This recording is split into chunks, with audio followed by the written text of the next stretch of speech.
Selamat mendengarkan novel Dewa Perang Kunlun Nathan Clark. Bab 2029. Saatnya menunjukkan kekuatan. Mata dunia sekali lagi terfokus. Semua orang bertanya-tanya apakah kekuatan misterius itu akan kembali menyerang. Kekuatan utama di Neslandia berharap kekuatan misterius akan beraksi.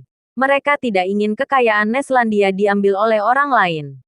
Richard bahkan menginginkan mereka untuk muncul kembali, agar dia bisa menangkap mereka semua. Harus diakui bahwa Richard adalah rubah tua. Selain membentangkan jaring besar, ia juga sengaja membuka beberapa celah. Jika tim pengangkut melakukan pertahanan yang sangat ketat, maka lawan tidak akan memiliki kesempatan untuk bergerak, membuat mereka tidak akan terungkap. Richard sengaja mengungkap kekurangan di sepanjang jalan atau bagian lain, untuk memudahkan kekuatan misterius masuk, dan merampok batu matahari. Dengan begitu mereka memiliki kesempatan untuk menangkap orang-orang ini. Di sisi lain, Nathan Clark menerima kabar bahwa tim pengangkut akan berangkat.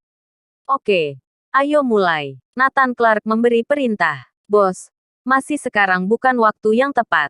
Jika kita gegabah, kita pasti akan diincar. Beberapa orang merasa rencana mereka akan terungkap, sehingga mereka tidak setuju dengan tindakan Nathan Clark. Nathan Clark tertawa. Menurut kalian, aku tidak tahu kalau Richard ingin memancingku keluar.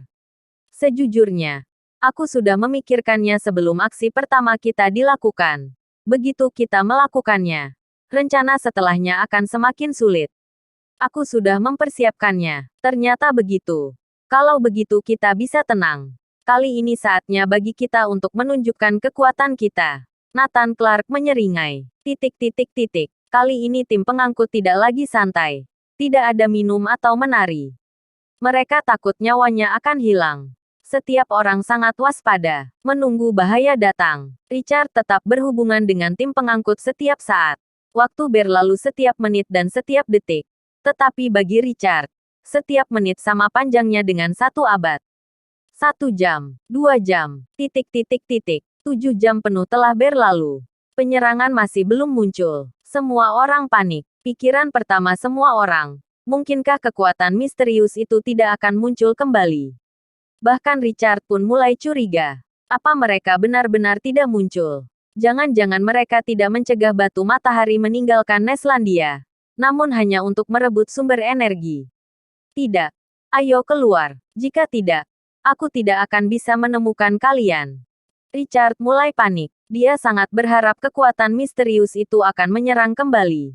Tim pengangkut terus maju. Ayo kalian muncullah. Ayo muncul. Richard berdoa. Waktu berlalu. Sudah 8 jam. Masih tidak ada gerakan. Semua alat deteksi yang dipasang Richard tidak menemukan hal aneh.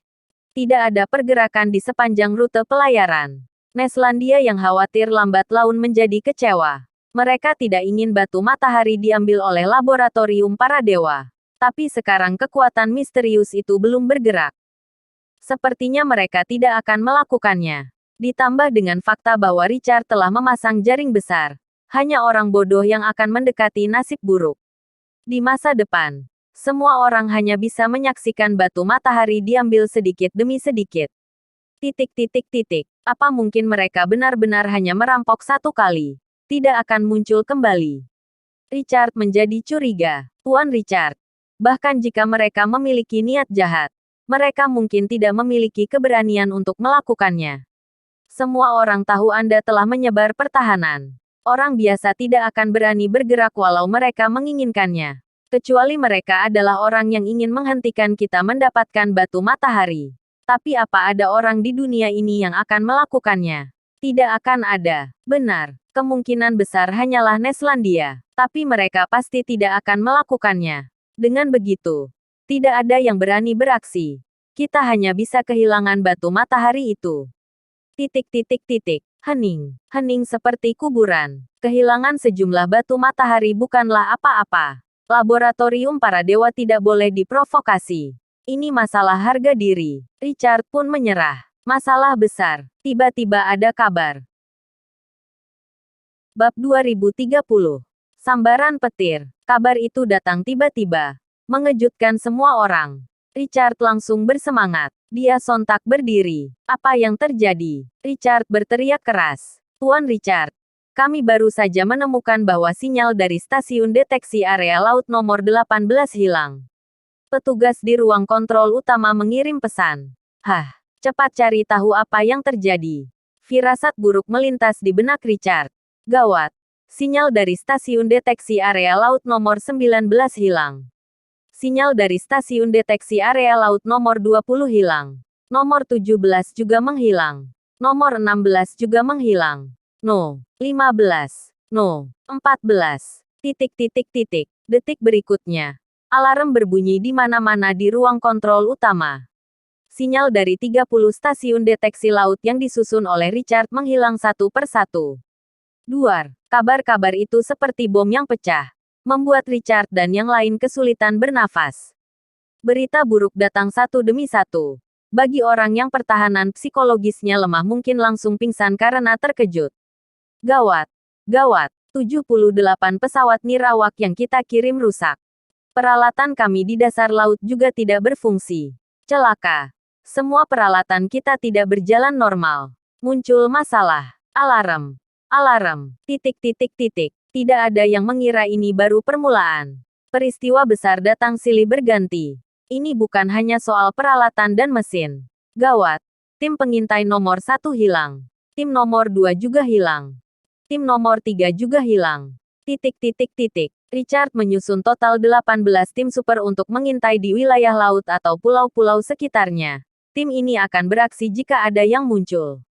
Tapi sekarang semuanya hilang. Tidak hanya itu, semua chip yang ditanamkan di tubuh mereka telah tidak berfungsi. Artinya mereka semua sudah tewas.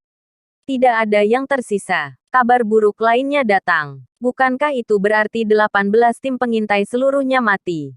Ini adalah kekuatan tempur utama yang diatur oleh Richard. Semua mati. Bahkan waktu untuk berpikir pun tidak diberikan. Sebesar apa kemampuan mereka ini? Bagaimana bisa begitu banyak master menghilang dalam sekejap? Duar. Saat ini, Richard dengan jelas melihat gambar di layar. Itu adalah gambar ledakan. Lokasinya adalah 7 pulau di sekitar rute pelayaran. Di sana ada pangkalan bandar udara. Mereka adalah tim bantuan yang disusun oleh Richard. Begitu sesuatu terjadi, tim bantuan ini akan tiba paling cepat hanya dalam beberapa menit. Tapi sekarang 7 pulau telah meledak. Tidak ada satu tempat pun yang terhindar. Tuan Richard, tim bantuan dan pangkalan pulau kami semuanya lenyap. Beberapa pulau tenggelam. Semuanya lenyap. Richard terdiam. Seluruh ruang kontrol terdiam. Semua orang terpana oleh berita buruk yang datang silih berganti. Tidak sempat bereaksi apapun. Masalah besar. Kapal nomor 1 hilang kontak. Kapal nomor 2 hilang kontak. Kapal nomor 3 hilang kontak.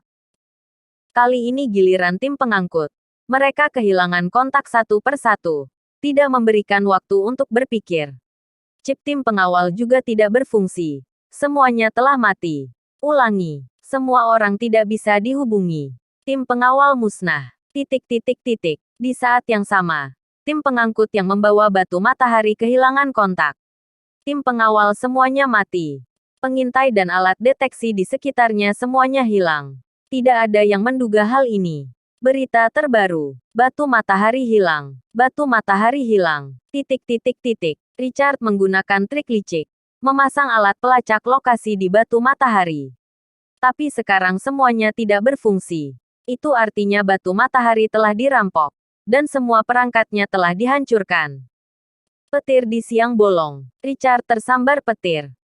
Bersambung.